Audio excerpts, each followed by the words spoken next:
Okay, welcome back. Hello, everybody. Another episode, Go To Realtors Podcast, Investment Realtors Podcast.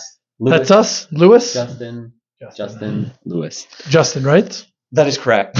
So we're coming in with a light and fluffy one today. Just Yeah. kind of some home kind of maintenance, upkeep, fun stuff like that. Yep. It's been a while. Yeah, it has been a while. Kind of, I wouldn't say we fell off because we've been going at it. It's just we haven't been able to upload all of the pre-made videos that we had. Yeah, the holidays and stuff. Holidays were good. I mean, they always come in roaring and then they kind of leave like a lamb. And Now what do we do for the next 3-4 months till summer? well, there's January blues from all of like consumer spending. Yeah.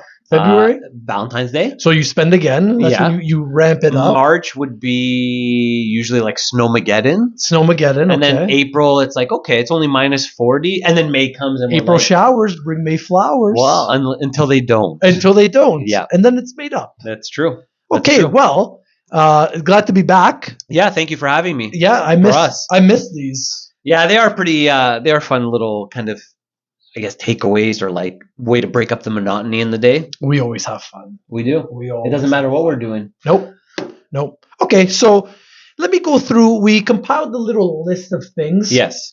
that should be maintained throughout the year in terms of a house, just things you should check, look into, make sure they're all okay, Mhm. right? So the first one here, and not every house has it, Mhm. but it's test the sump pump or risk of flood. And what is a sub pump? My co-host A Lewis. sump pump is a device that's installed in the house, in the basement of the house, and it kind of regulates groundwater in the Yeah. property. Yep. So if you're in a place with a lot of either a flood risk or just a very moist groundwater area, maybe there's a lot of elevation, elevation. you're on the lower part of like kind of the peak or whatever. yeah, they recommend a sump pump. And I Mhm. mean, it doesn't hurt to have a sump pump, No. but if you don't need one and you're consistently like repairing it or keeping it up to, it could be a money pit for something you don't need. Like if you have a sump pump in a house and let's say 5 years go by and it's been dry every year, every day for 5 years, Yeah. you could decommission it and get rid of it. Yeah, You that's don't fair. really need it, That's fair. right?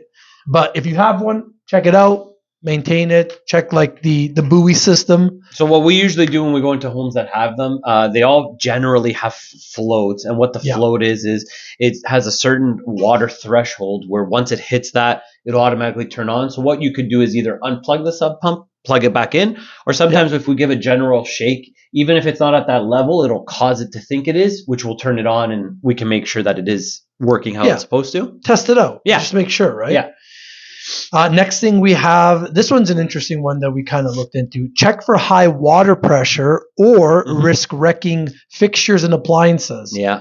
So, I mean, obviously, like if you have fixtures and appliances, they're on like, most of them are metal or aluminum or something like that. But if you have one on the cheaper side, maybe Mhm. like a brittle plastic, hmm something like with like a gasket or a seal that's old, could have leaks, the pressure's too high, find yourself in a flood. Sometimes even the water tanks, because they're so old and they collect Mhm. all the kind of rust particles at the bottom, it'll restrict the flow also. So that's Yeah. something, that's a whole other one where you can have your, either call and have your water tank serviced yearly, or where if you're kind of more hands-on, you can drain it yourself. Just make sure you're following all the proper steps of turning off the main water and, Yep. you know. Which brings us to our other point. Drain sediment from your water heater Hey. or expect a shortened lifespan. Jeez, See? look at that. You're eh? reading ahead. No, I'm not even reading the same thing. I think you're good at this and Wow. you don't want to say anything. Thank you. I'm here all day, everybody. So we got the sub pump. Yep. We got the water tank. Here's one. Clean window weep holes or risk inviting rainwater into your house. Oh, okay. So what he's talking about there is in front of the window wells. Generally, with the waterproofing around your house, it has Mhm. like a weeping tile that collects all the water and discharges it away from the house.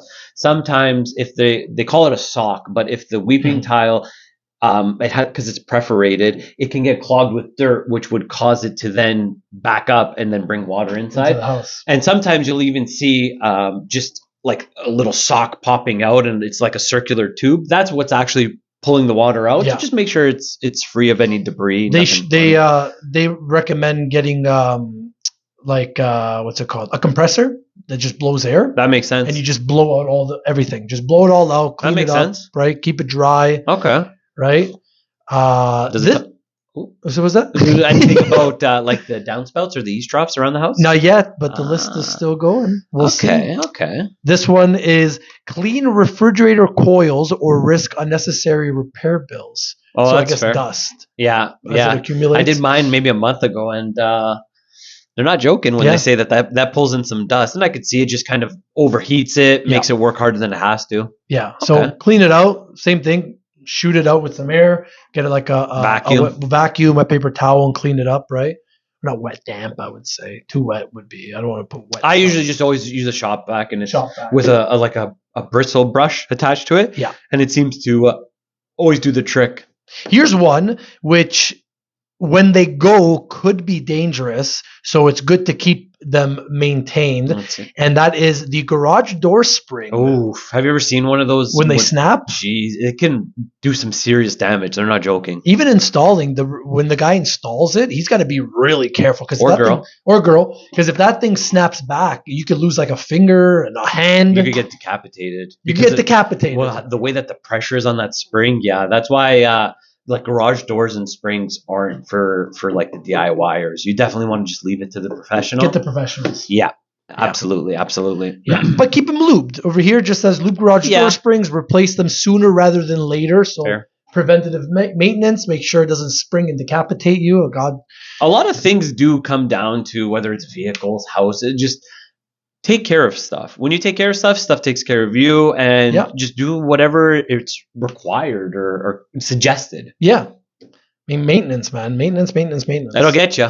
hmm Here's one. Check for mice nests. Yeah, those They're everywhere, eh? everywhere. That's why Everywhere. you like people that have cats. If you ever ask somebody who has a cat, have you ever seen a mouse in your house? They'll be Never. like, "Oh, I never got them." That's because your cat got to it before you. Yeah. So they definitely are helpful for that, I would Yeah. say. Equipment, garage equipment, like lawnmowers and sit downs. We've had mice nests and sit down mowers. Yep. And They just cars chew parked. apart the wire, then Yeah. they start making a nest out of like the wires or whatever they whatever bring they there. find. Yeah, they're they don't mess around. hmm Oh, here's a good one. This is one that we're actually very proactive in. We do this quite a bit.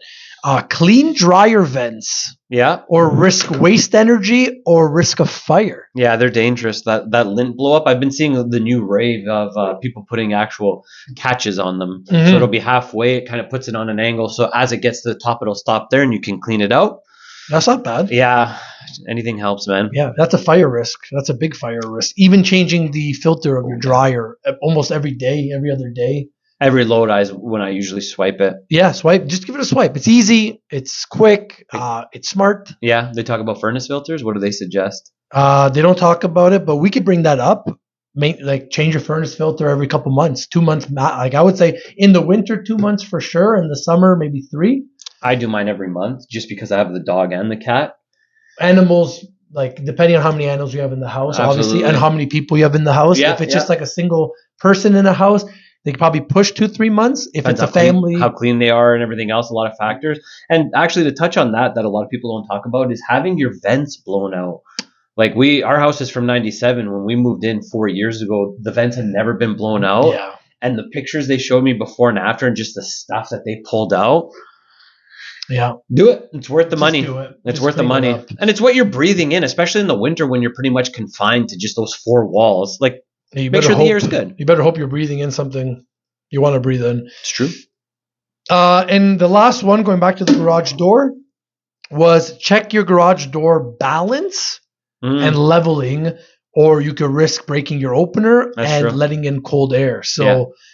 most new garage doors are super insulated. Mhm. The R value is huge. Mhm. So I mean, you do feel the difference when they're shut, leveled properly, and they don't Absolutely. let air gaps in. So Yeah, that weather stripping. What I've seen other people do with old style, just wood plain garages is they get like styrofoam, that blue styrofoam from Home Depot. They get tuck tape, Yeah. and they insulate it themselves, and it works. I mean, $800 as opposed to $100 is pretty significant. yeah, So yeah, these were just some little tips that we kind of compiled, just based on what we've seen, some articles, and Mhm. just chatting with the general public. Yeah.